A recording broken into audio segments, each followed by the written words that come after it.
دوسری طرف جو صورتحال ہے وہ تو بڑی مایوس کن ہے. ابھی میں نے عرض کیا 130 کروڑ مسلمان، کتنا بڑا رقبہ ہے زمین کا، سارے وسائل، ہر طرح کے منرلز، یہاں تک کہ آج کی سب سے بڑی قیمتی شے سیال سونا جو یہ تیل ہے، سب سے بڑے ذخیرے مسلمانوں کے پاس. اس کے باوجود عزت جس شے کا نام ہے وہ مسلمان کے پاس نہیں. کسنمی پرسد کے بھیا کیستی، بین الاقوامی مسائل میں کوئی ہم سے پوچھتا ہی نہیں کہ تمہاری رائے کیا ہے. اپنی جگہ پر ہم شعر پڑھیں اقبال کا کہ خودی کو کر بلند اتنا کہ ہر تقدیر سے پہلے خدا بندے سے خود پوچھے بتا تیری رضا کیا ہے. ہمارا حال تو یہ ہے کہ امریکہ نہیں پوچھتا، ہمارے معاملات میں نہیں پوچھتا کہ تمہاری رائے کیا ہے. وہ G7 ہے، G3 ہے، G15 ہے، وہ دنیا کے معاملات تو وہ طے کرتے ہیں.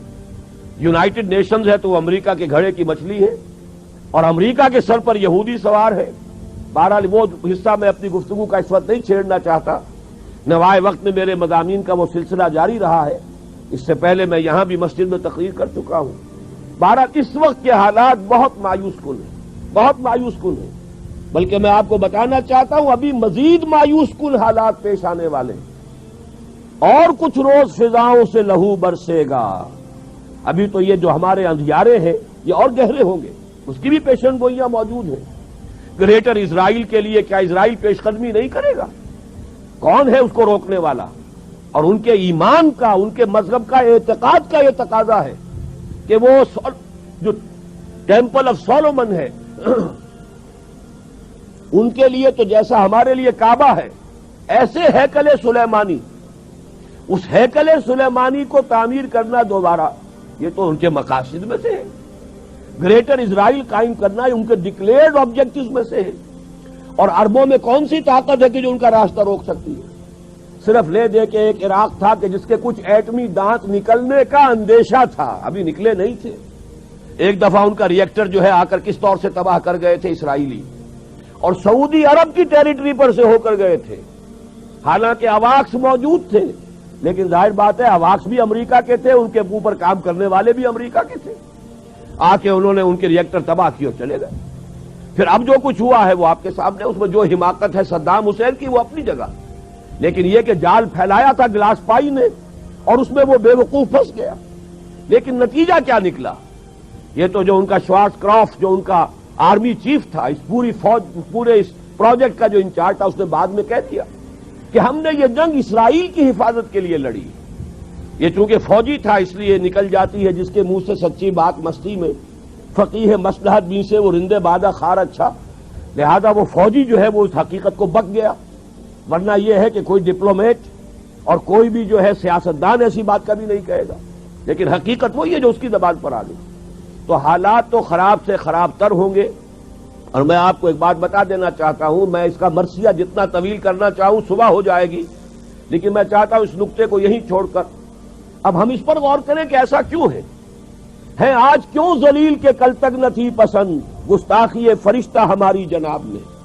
اور عام مسلمان کے ذہن میں سوال آتا ہے کہ ہم چاہے کیسے بھی ہیں، برے ہیں، ہمارے اعمال صحیح نہیں ہیں، ہم کلمہ گو تو ہیں، اللہ کو مانتے تو ہیں، محمد کے کلمہ گو تو ہے، صلی اللہ علیہ وسلم نام لیوا تو ہے، ان کی محبت جو ہے وہ ہمارے سینے میں ہے موجود، قرآن کی تعظیم کرتے ہیں، آخرت کو مانتے ہیں، نمازیں پڑھتے ہیں. کروڑوں مسلمان ہیں جو نمازیں پڑھتے ہوں گے.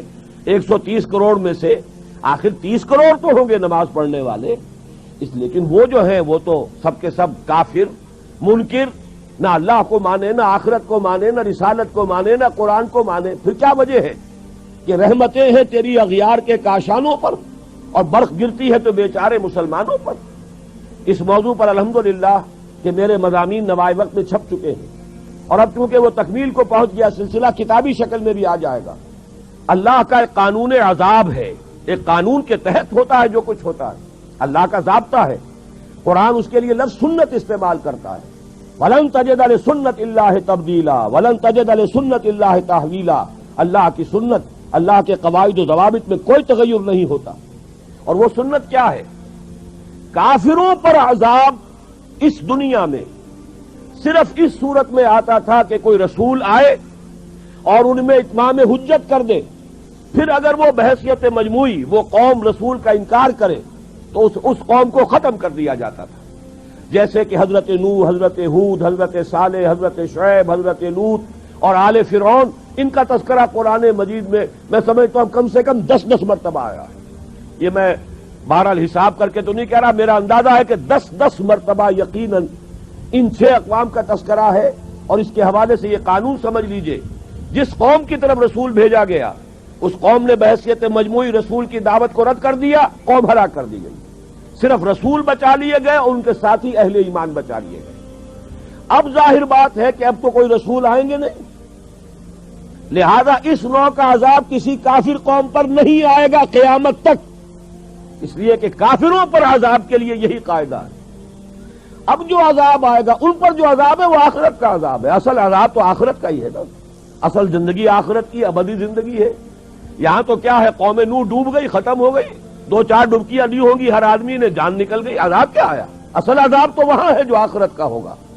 دنیا میں عذاب آتا ہے مسلمانوں پر، مسلمان ہو کر تم اگر اسلام پر عمل نہیں کرتے، دعویٰ تمہارا اسلام کا ہو اور عمل تمہارا کافرانہ ہو، نام لو تم محمد کا صلی اللہ علیہ وسلم اور اتباع کرو تم محمد کے دشمنوں کا، دعویٰ کرو اللہ اور اس کے رسول کی وفاداری کا اور تمہاری دوستیاں ہوں اللہ اور اس کے رسول کے دشمنوں سے، تم کہو اللہ اور اس کے رسول کے احکام کو ہم مانتے ہیں اور سودی کاروبار کر کے اللہ اور اس کے رسول کے خلاف اعلان جنگ کیے رکھو، اصل عذاب دنیا میں مسلمانوں پر آتا ہے، جیسے کہ پہلے یہودیوں پر آیا، اس لیے کہ ہم سے پہلے کی مسلمان امت وہی تھی، جب تک حضور صلی اللہ علیہ وسلم کی بعثت نہیں ہوئی وہی امت تھی، موسیٰ کے ماننے والے، تورات کے ماننے والے یہودی، یہ امت مسلمہ تھی، لیکن ان پر کیسے کیسے عذاب آئے، نبوکدنضر کے ہاتھوں برباد کرایا گیا، کبھی پھر یونانیوں کے ہاتھوں تباہی آئی، کبھی رومیوں کے ہاتھوں تباہی آئی،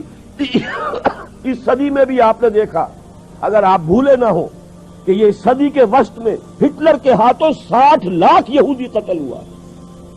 یہ کون ہے؟ اللہ کو بھی مانتے ہیں، حضرت موسیٰ کو بھی مانتے ہیں، تورات کو بھی مانتے ہیں، وہ تو مدعی ہیں اللہ اور اس کے رسول کے ماننے والے، لیکن یہ کہ ان پر جو عذاب آئے وہ آپ کے سامنے ہے۔ اسی طرح کا عذاب ہم پر آ رہا ہے کہ تم نام لیتے ہو ہمارا اور عمل تمہارے خلاف ہے، لما تقولون ما لا تفعلون کبر مقتا عند اللہ ان تقولوا ما لا تفعلون، کیوں کہتے ہو جو کرتے نہیں ہو؟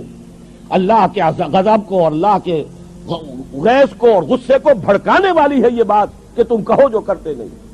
یہ ہے اصل سبب، اصل مجرم ہم ہیں، ہم دوہرے مجرم ہیں، ان کا جرم ایک ہے انہوں نے انکار کر دیا، چھٹی ہوئی، ہم ہیں کہ جو ہر روز کہتے ہیں ایاک نعبد و ایاک نستعین اور پھر اس دن میں 50 مرتبہ اللہ کا حکم توڑ رہے ہیں، پوری زندگی ہماری گزر رہی ہے، 5 وقتہ نمازی زیادہ بڑا مجرم ہے اس وقت، اس لیے کہ وہ 23-24 مرتبہ 25 مرتبہ 27 مرتبہ دہراتا ہے ایاک نعبد و ایاک نستعین، اور پھر باہر نکل کر جو کام کرتا ہے وہ اس کے خلاف ہے۔ یہ ہے اصل میں سبب، اور یہ جان لیجئے جو عذاب ہم پر آ رہا ہے اللہ کا وہ اس وجہ سے آ رہا ہے۔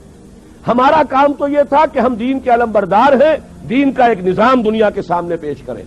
ابھی بڑا اچھا لفظ استعمال کیا ہے توکل صاحب نے، ماڈل دو نا، ایک انفرادی ماڈل ہوتا ہے، حضور صلی اللہ علیہ وسلم اپنی ذات میں ماڈل تھے، لقد کان لکم فی رسول اللہ اسوۃ حسنہ، لیکن حضور نے صرف ذاتی اور انفرادی ماڈل نہیں دیا، ایک اجتماعی ماڈل فراہم کر دیا، نظام قائم کر کے دکھا دیا، یہ ہے اللہ کا دین، یہ ہے اس کا سیاسی ڈھانچہ، یہ ہے اس کا معاشی ڈھانچہ، یہ ہے اس کی معاشرت، یہ ہے اس کی فیملی لاز، یہ ہے اس کے اندر تمام قوانین فوجداری اور دیوانی، یہ ہے یہاں پر قانون شہادت، یہ ہے سارا نظام، دیکھ لو، ٹھوک بجا کر دیکھ لو، یہ نظام ہے۔ جب تک وہ ماڈل مسلمان قائم نہیں کریں گے یہی عذاب کے کوڑے برستے رہیں گے، سخت سے سخت تر عذاب آئے گا۔